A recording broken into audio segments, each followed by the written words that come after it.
नमस्कार। महाभारत का युद्ध समाप्त होने के बाद युधिष्ठिर राजा बन गए थे और राजा बनने के बाद युधिष्ठिर ने एक बहुत बड़े यज्ञ का आयोजन किया, जिसमें पूरी दुनिया के सभी राजाओं को बुलवाया और पंडित पुरोहितों को बुलवाया और नगर के सभी लोगों को यज्ञ में आमंत्रित किया और बहुत विशाल भोज का आयोजन किया। जो लोग भी उस यज्ञ में आते थे वो सब युधिष्ठिर की बहुत तारीफ करते थे और कहते थे कि इतना बड़ा यज्ञ आज तक किसी ने भी नहीं किया। यह सुनकर युधिष्ठिर को भी अहंकार होने लगा।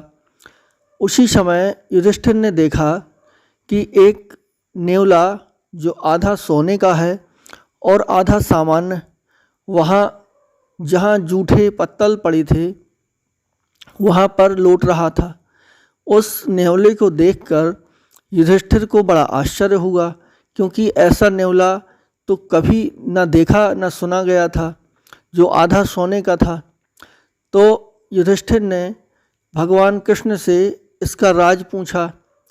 तब भगवान कृष्ण ने बताया कि बहुत समय पहले की बात है, एक नगर में बहुत बड़ा अकाल पड़ा था और अकाल इतना भयानक था कि लोगों को 10-10, 15-15 दिन बिना खाए ही गुजारना पड़ता था। एक ब्राह्मण परिवार जो 7 दिनों से भूखा था, उसको बड़ी मुश्किल से 4 रोटी के लिए भोजन का इंतज़ाम हुआ और जब खाना बनकर तैयार हुआ तब जैसा कि नियम होता है कि अपने से पहले कोई यदि ज़्यादा भूखा है तो उसको पूछा जाए, उसको खाना ऑफ़र किया जाए।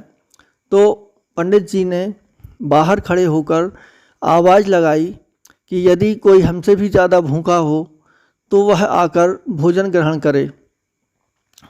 तब वहाँ पर एक चांडाल नीची जाति का जो रहता वो आता है और कहता है कि मैंने 15 दिन से कुछ भी नहीं खाया और मैं बहुत भूखा हूँ। तो पंडित जी अपने हिस्से का खाना उसको खिला देते हैं और वो बहुत भूखा रहता है। तो पंडित की जो पत्नी थी वह भी अपने हिस्से का खाना उसको खिला देती हैं। वह और भी खाने का की मांग करता है, कहता है मुझे बहुत भूख लगी है।